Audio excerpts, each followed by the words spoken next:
ಯುದ್ಧದ ಭೀತಿ ಇದೆ ಮತ್ತು ಏನು ಗಡಿ ಪ್ರದೇಶದಲ್ಲಿ ಆಗ್ತಾ ಇರತಕ್ಕಂಥ ಚಟುವಟಿಕೆಗಳು, ವಿಶೇಷವಾಗಿ ಟೆರರಿಸ್ಟ್ ಆರ್ಗನೈಸೇಷನ್ಸ್ ಏನು ಅಲ್ಲಿ ಆಪರೇಟ್ ಮಾಡ್ತಾ ಇದ್ರು, ಅದರ ವಿರುದ್ಧ ಭಾರತ ಸರ್ಕಾರ, ನಮ್ಮ ಇಂಡಿಯನ್ ಆರ್ಮಿ ಕ್ರಮ ತಗೊಂಡಿದ್ದಾರೆ. ಮತ್ತು ಮುಂದೆ ಏನಾದರೂ ಕೂಡ ಇದು ಎಸ್ಕಲೇಟ್ ಆದರೆ, ಹೆಚ್ಚಾದರೆ ಯುದ್ಧದ ಪರಿಸ್ಥಿತಿ ಬರಬಹುದು ಅಂತ ಹೇಳಿ ಈಗಾಗಲೇ ಕೇಂದ್ರ ಸರ್ಕಾರ ಪ್ರತಿಯೊಂದು ರಾಜ್ಯ ಸರ್ಕಾರಕ್ಕೂ ಕೂಡ ಒಂದಿಷ್ಟು ಸೂಚನೆಗಳನ್ನು, ಅಡ್ವೈಸರಿಗಳನ್ನು ಕೊಟ್ಟಿದ್ದಾರೆ. ಅದರ ಹಿನ್ನೆಲೆಯಲ್ಲಿ ಈಗಾಗಲೇ ನಾವು ಕ್ರಮಗಳನ್ನು ಜರುಗಿಸಿದ್ದೇವೆ. ಎಲ್ಲೆಲ್ಲಿ ಸೂಕ್ಷ್ಮ ಪ್ರದೇಶಗಳಿದ್ದಾವೆ ಅಲ್ಲೆಲ್ಲ ಹೆಚ್ಚು ಸೆಕ್ಯೂರಿಟಿಗಳನ್ನು ಹಾಕೋದರ ಮೂಲಕ ಅವುಗಳ ರಕ್ಷಣೆ ಮಾಡ್ತಕ್ಕಂಥದ್ದು, ಮತ್ತು ಬೇರೆ ಏನಾದರೂ ಚಟುವಟಿಕೆಗಳು ನಡೆಯೋದಾದರೆ ಅದು ಎಲ್ಲಿ, ಯಾವ ಪ್ರದೇಶದಲ್ಲಿ ನಡೆಯುತ್ತೆ ಅಥವಾ ಯಾವ ಊರಲ್ಲಿ ನಡೆಯುತ್ತೆ ಅಂತ ನಮಗೆ ಗೊತ್ತಾಗೋದಿಲ್ಲ.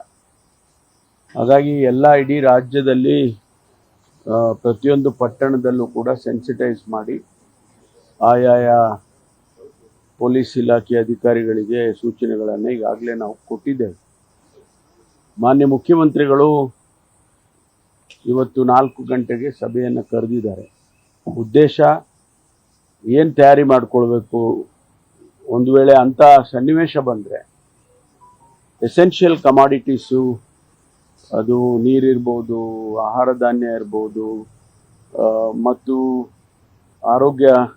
ಆರೋಗ್ಯಕ್ಕೆ ಸಂಬಂಧಪಟ್ಟ ಆಸ್ಪತ್ರೆಗಳು, ಇವುಗಳನ್ನೆಲ್ಲ ಯಾವ ರೀತಿ ನಾವು ನಡೆಸ್ಕೋಬೇಕು ಅನ್ನೋದ್ರ ಬಗ್ಗೆ ಅವರು ಸೂಚನೆ ಕೊಡ್ತಾರೆ ಮತ್ತು ಮಾಹಿತಿಯನ್ನು ಕೂಡ ತಗೊಳ್ತಾರೆ ಅಂತೇಳಿ 4 ಗಂಟೆಗೆ ಸಭೆಯನ್ನು ಕರೆದಿದ್ದಾರೆ.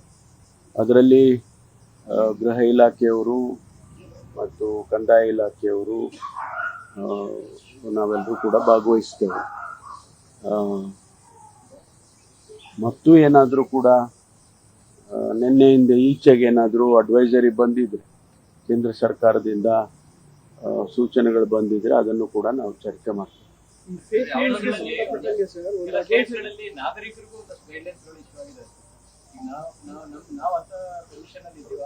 ಅಲ್ಲ, ನಾವು ಬೆಂಗಳೂರು ಇದೆಯೋ ಇಲ್ವೋ ಗೊತ್ತಿಲ್ಲ, ಆದರೆ ತಯಾರಿ ಅಂತೂ ಮಾಡ್ಕೊಳ್ಬೇಕಲ್ಲ. ಈಗ ನಮಗೆ ದಿನನಿತ್ಯದ ವಸ್ತುಗಳು ಬೇಕು, ಎಸೆನ್ಷಿಯಲ್ ಕಮಾಡಿಟೀಸು, ಹಾಲಿರ್ಬೋದು, ನೀರಿರ್ಬೋದು, ತರಕಾರಿ ಇರ್ಬೋದು, ಆಹಾರ ಧಾನ್ಯ ಇರ್ಬೋದು, ಆಸ್ಪತ್ರೆಗಳನ್ನು ತಯಾರಿ ಮಾಡಿ ಇಟ್ಕೊಳ್ಳೋದಿರ್ಬೋದು. ಒಂದು ವೇಳೆ ಏನಾದರೂ ಅಂಥ ಘಟನೆಗಳು ನಡೆದ್ರೆ ನಾವು ಕೂಡ ತಯಾರಾಗಿರ್ಬೇಕು ಅಂತಕ್ಕಂಥದ್ದು, ಅಷ್ಟು ಬಿಟ್ಟರೆ ಬೇರೆ ಏನಿಲ್ಲ. ಇಲ್ಲ, ರಜೆ ಯಾರಿಗೂ ಕೊಡೋದಿಲ್ಲ. ಈ ಸಂದರ್ಭದಲ್ಲಿ ರಜೆಗಳನ್ನು ಘೋಷಣೆ ಮಾಡೋದಕ್ಕೆ ಹೋಗೋದಿಲ್ಲ ಅಥವಾ ರಜೆಗಳನ್ನು ಮಂಜೂರು ಮಾಡೋಕ್ಕೆ ಹೋಗಲ್ಲ. ಯಾಕೆಂದರೆ ಇನ್ನೂ ಕೂಡ ನಮಗೆ ಈ ಸೂಕ್ಷ್ಮದ ಸನ್ನಿವೇಶ ಇನ್ನು ಯಾವಾಗ ನಾರ್ಮಲ್ಸಿಗೆ ಬರುತ್ತೆ ಅಂತೇಳಿ ನಮಗೆ ಗೊತ್ತಾಗೋದಿಲ್ಲ. ಅದನ್ನು ಕೇಂದ್ರ ಸರ್ಕಾರ ಹೇಳುತ್ತೆ, ಈಗ ನಾರ್ಮಲ್ ಆಗಿದೆ ಎಲ್ಲ ಸಿಚುವೇಶನ್ ಅಂತ. ಅಲ್ಲಿವರೆಗೂ ನಾವು ಸ್ವಲ್ಪ ಸೂಕ್ಷ್ಮತೆಯಿಂದ ಇರಬೇಕು. ಎಲ್ಲ ಕಡೆ ಕೋಸ್ಟಲ್ ಬೆಲ್ಟಲ್ಲಿ ಇನ್ನೂ ಹೆಚ್ಚು ಪರಿಣಾಮಕಾರಿಯಾಗಿ ನಾವು ಕೆಲಸ ಮಾಡಬೇಕಾಗುತ್ತೆ. ಯಾಕೆಂದರೆ ಅಲ್ಲಿ ಅದು ಸ್ವಲ್ಪ ಸಾಮಾನ್ಯವಾಗಿ ಯುದ್ಧದ ಸಂದರ್ಭಗಳಲ್ಲಿ ನಮ್ಮಲ್ಲಿ ಹಿಂದಿನ ಅನುಭವ ಏನು ಅಂತ ಹೇಳಿದ್ರೆ, ಕೋಸ್ಟಲ್ ಏರಿಯಾಸಲ್ಲಿ ತುಂಬ ಟೈಟ್ ಆಗಿರಬೇಕು ಅಂತೇಳಿ. ಅದರಲ್ಲೂ ಕೂಡ ನಮ್ಮಲ್ಲಿ ಮಂಗಳೂರು ಅಂದರೆ ದಕ್ಷಿಣ ಕನ್ನಡದಲ್ಲಿ, ಆಮೇಲೆ ಉತ್ತರ ಕನ್ನಡದಲ್ಲಿ ಎಲ್ಲಿ ಕೋಸ್ಟಲ್ ಲೈನ್ ಬರುತ್ತೆ ಅಲ್ಲಿ ಸ್ವಲ್ಪ ಎಚ್ಚರಿಕೆಯಿಂದ ಇರಬೇಕು ಅಂತೇಳಿ ಈಗಾಗಲೇ ನಾವು ನಮ್ಮ ಕೋಸ್ಟಲ್ 2-3 ಲೇಯರ್ ಇದೆ ಕೋಸ್ಟಲ್ನಲ್ಲಿ. ಒಂದು ನಮ್ಮ ಕೋಸ್ಟಲ್ ಸೆಕ್ಯೂರಿಟಿ ಫೋರ್ಸ್ ಇರ್ತಕ್ಕಂಥದ್ದು ಪೊಲೀಸ್ ಇಲಾಖೆ, ಅವ್ರ ಹತ್ರನೂ ಬೋಟ್ಗಳಿದ್ದಾವೆ, ಅವರು ಕೂಡ ಸ್ಪೆಷಲಿ ಟ್ರೈನ್ಡ್ ಪರ್ಸನಲ್ ಇದ್ದಾರೆ. ಆಮೇಲೆ 2ನೇದು ನೇವಿನವರು, ಅವರು ಕೂಡ ನಮ್ಮ ನೀರಿನಲ್ಲಿ ಅಂದರೆ ವಿದಿನ್ ದಿ ಇಂಟರ್ನ್ಯಾಷನಲ್ ಬಾರ್ಡರ್ ಅವ್ರದ್ದು ಒಂದು ಫೋರ್ಸ್ ಇರುತ್ತೆ.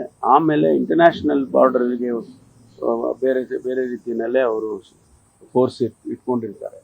ಅದೆಲ್ಲವೂ ಈಗಾಗಲೇ ಪ್ರಾರಂಭ ಆಗಿದೆ. ಗೊತ್ತಿಲ್ಲ, ಆ ಮಾಹಿತಿ ನಮಗೇನು ಬಂದಿಲ್ಲ. ಒಂದು ವೇಳೆ ಅವರು ಸೆಂಟ್ರಲ್ ಇಂಟೆಲಿಜೆನ್ಸ್ನವರು ಅವರು ಏನಾದರೂ ಇತ್ತು ಅಂದರೆ ನಮಗೆ ತಿಳಿಸ್ತಾರೆ, ಅಥವಾ ಅವರೇ ಮಾನಿಟರ್ ಮಾಡ್ತಾ ಇರ್ತಾರೆ. ಗೊತ್ತಿಲ್ಲ, ಯಾವುದು ಬೆಂಗಳೂರು ಒಂದೇ ಅಲ್ಲ, ಯಾವ ಪಟ್ಟಣ ಕೂಡ ಹಿಟ್ ಲಿಸ್ಟಲ್ಲಿ ಇದೆ ಅನ್ನೋದು ಗೊತ್ತಿಲ್ಲ ನಮಗೆ. ಜೊತೆಗೆ ನಾವು ಸೆನ್ಸಿಟಿವ್, ಈಗ ಅವರು 3 ಜಿಲ್ಲೆನ ಆಯ್ಕೆ ಮಾಡಿದರು ನಮಗೆ, ರಾಯಚೂರು, ಉತ್ತರ ಕನ್ನಡ, ಬೆಂಗಳೂರು.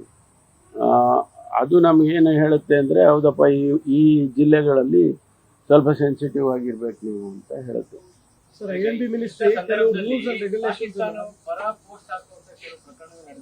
ಇವತ್ತು 2:30ಗೆ ನಾನು ಒಂದು ಸಭೆ ಕರೆದಿದ್ದೀನಿ, ನಮ್ಮ ಇದು ಇಂಟರ್ನಲ್ ಸೆಕ್ಯೂರಿಟಿದು.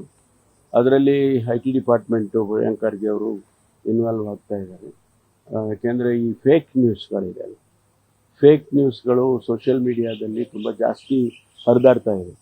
ಯಾವುದೋ ಹಳೇ ಇದನ್ನು ತೆಗೆದು ಪೋಸ್ಟ್ ಮಾಡೋದು, ವಿಡಿಯೋಗಳನ್ನ, ಅಥವಾ ಬೇರೆ ಬೇರೆ ಪ್ರಚೋದನಕಾರಿಯಾಗಿರ್ತಕ್ಕಂಥ ವಿಷಯಗಳನ್ನು ಪೋಸ್ಟ್ ಮಾಡೋದು, ಈ ಥರದ್ದೆಲ್ಲ ಸುಳ್ಳು ಮಾಹಿತಿಗಳನ್ನ ಕೊಡೋದು, ಇದೆಲ್ಲ ಆಗ್ತಾ ಇದೆ. ಅದಕ್ಕೆ ಇವತ್ತು ಒಂದು ಸಭೆ ಕರೆದಿದ್ದೀವಿ, ಯಾವ ರೀತಿ ನಾವು ಅದನ್ನು ಸ್ಟಾಪ್ ಮಾಡಬೇಕು ಅಥವಾ ಬ್ಲಾಕ್ ಮಾಡಬೇಕು ಅನ್ನೋದು, ಟೆಕ್ನಿಕಲಿ ಏನು ಮಾಡಬೇಕು ಅಂತೇಳಿ ಇವತ್ತು 2:30ಗೆ ಒಂದು ಸಭೆಯನ್ನು ಕರೆದಿದ್ದೇನೆ. ನಮ್ಮ internal security division, social media monitoring cell ಅವರೆಲ್ಲ.